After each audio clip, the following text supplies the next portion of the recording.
Welcome, travelers. I'm reporting to you from inside the simulation once again. Today, we're going to talk all about portals, what they are, how they work, and what life was like before them. And if you're tired of stepping through that portal and ending up on a volcanic death world, go on and hit like, dislike, or subscribe. Might help. As a warning, this video contains spoilers for the story of No Man's Sky. Alright, let's get into it.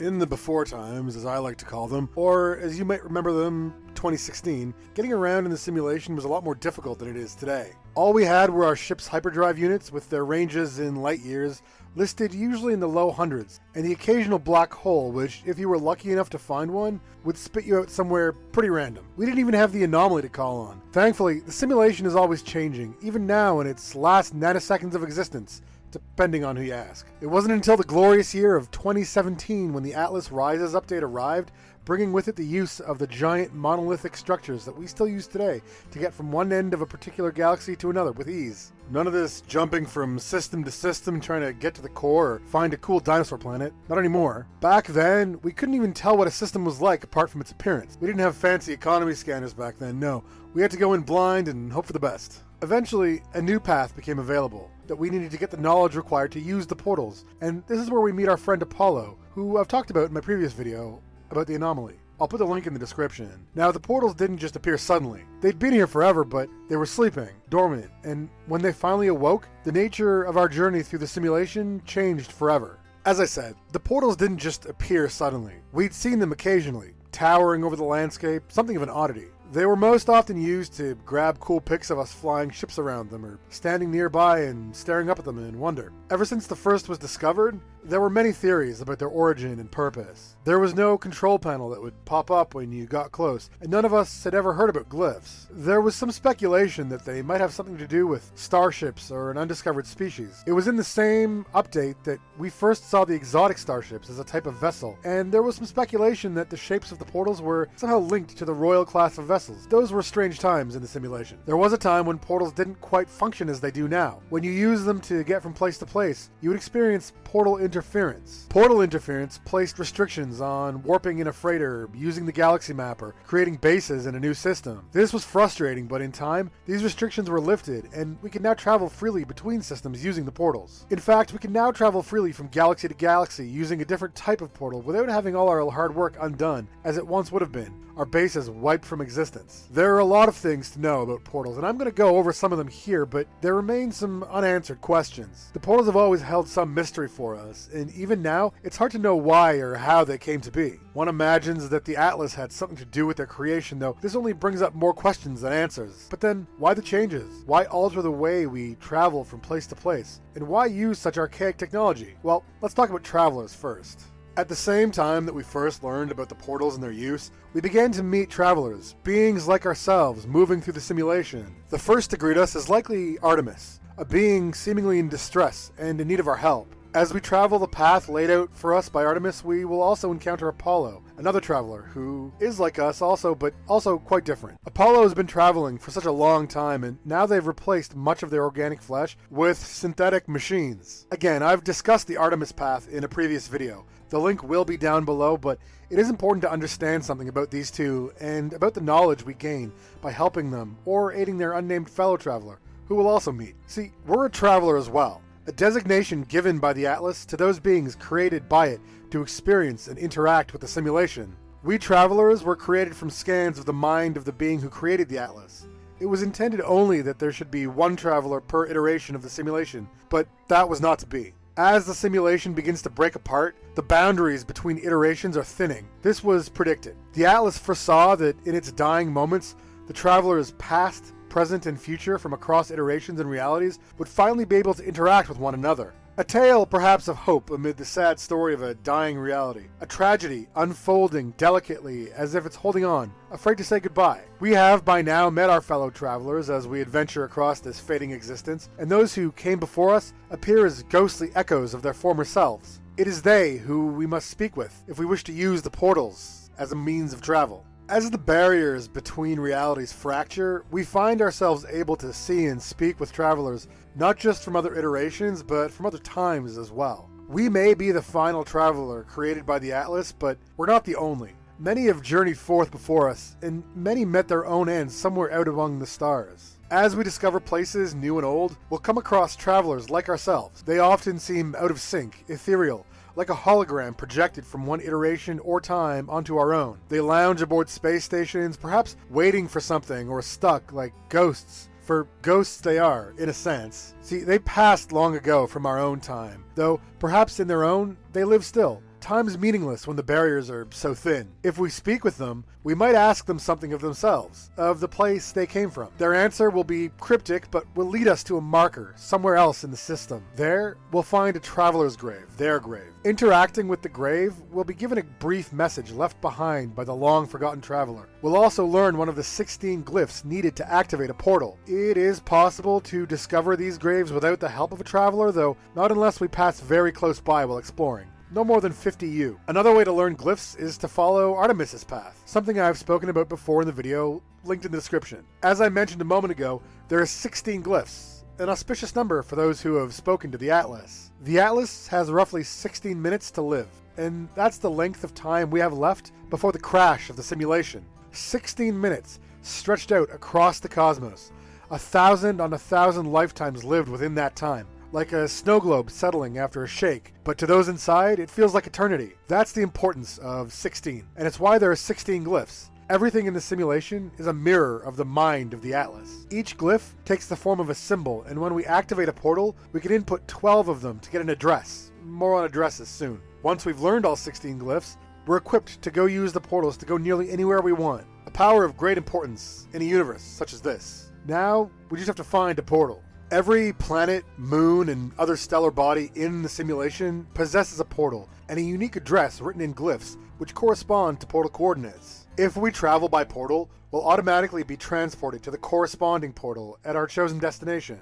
Placing a marker or base there will be an invaluable way to ensure that we have easy access to the portal network whenever we need it. Once you have a portal in one galaxy, you can return to that portal and use it to travel to any other portal attached to the network. If you haven't yet done this, or you've entered a new galaxy and have yet to find and mark a portal there yet, you'll need to locate a new one. There's a small, and I do mean small, chance that you'll accidentally encounter a portal while exploring a planet or moon, though given that there's only one per stellar body, this is exceedingly rare, and I wouldn't rely on it as a method. You'll need to find a monolith, a little easier to find by chance, but almost certainly easier if you know where to look. In each space station, at least those in inhabited systems, you'll find a cartographer willing to sell and exchange charts. Here, you can purchase a chart to an ancient artifact site. Eventually, you'll find a monolith, after having investigated several other sites of archaeological value, of course. You could also use an exocraft radar equipped with the relevant upgrades. This may be the best way. Once you reach the monolith, you'll be asked a question or made to complete a challenge of some kind.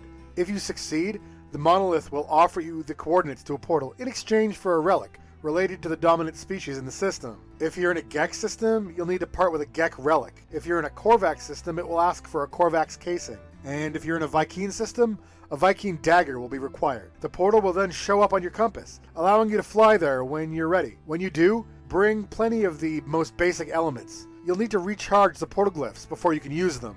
Now that we've found our portal, we've got our glyphs and we're ready to travel. Ideally, we've got a destination in mind, but if not, that's okay. We can go wherever the network will take us. Each portal in the galaxy has a unique address, consisting of 12 of the 16 symbols. Given that symbols can be repeated in a sequence, that leaves us with a staggering number of possible destinations. Now, if you don't have an address in mind, you can just input any 12 of the 16 symbols, and you'll open a portal to another world. If you don't know the meaning of the symbols in the address, it'll be entirely random, which is fun, though make sure you're ready for any sort of challenging environment. If you happen to choose an address that doesn't match an existing portal, the portal will automatically direct you to the nearest valid portal, so you can always find somewhere to go. If you take time to understand the address, you can, using charts and knowledge of the galaxy you're in, go to specific places. First of all, the glyphs themselves each correspond with a number from 1 to 16. This will come in handy during other quests and events, though it can be helpful to know them as well. 1 is called Sunset, 2 is called Bird, 3 is called Face, 4 is called Diplo, 5 is called Eclipse, 6 is called Balloon,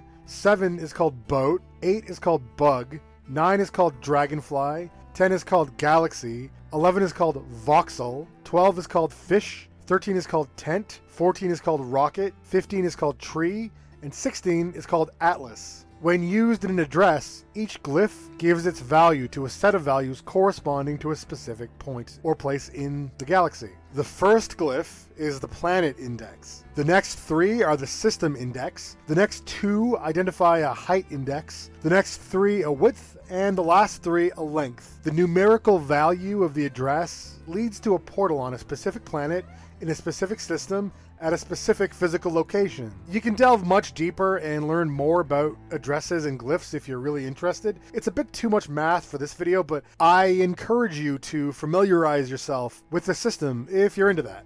Now, each portal network only functions within a specific galaxy. There are 256 galaxies in the simulation, so you'll never run into places to visit. If you want to go to a set of portal coordinates in another galaxy, well, you'll have to get there first and use a portal within that galaxy. The easiest way to get to another galaxy is to use the anomaly. Go to the big mechanical portal room and look through the list of bases. You'll find one in another galaxy, no problem. Then just use the methods listed above to find yourself a portal. If you want to find a specific planet's address that you're on, you can do that one of 2 ways: by finding the portal and requesting the address of that planet, or by entering photo mode, which will display the planet's portal address in the lower left-hand corner of the screen. If you want a screenshot, don't click the camera button. Instead, with the camera function open to display the address, press the screenshot button on your keyboard or other device. If you take the shot using the camera in-game, it won't display the address or any part of the HUD. Now, you can also locate planet addresses using portal repositories. Many exist, including those run by organizations like the Galactic Hub Project or other civilizations within the simulation. They'll display these lists somewhere online, and you can travel to any of their worlds via your favorite portal. Though, as I alluded to earlier, not all portals are connected to the network. This is something not a lot of people are aware of, but I'm going to tell you about phantom systems. Due to the nature of the math used to calculate portal coordinates, there are systems generated that fall outside the typical address conventions that are normally reachable. Due to my poor math skills, no, I can't explain how this works. At any rate, there are ways to find these systems, and a brave bunch of explorers have found ways to do this. It usually involves using a save editor. It's not typically part of the normal forms of travel, but there's no shame in traveling this way, and it opens up new possibilities for exploration, which is what being a traveler is all about. So go out there and explore, just make sure you're ready for anything, unless you want to end up being the traveler whose grave has to be found. From being able to travel only a few hundred light years at a time, to traversing the stars, from the outer spiral arms to the inner core of hundreds of galaxies with ease. The portals have changed everything about the simulation since they became active.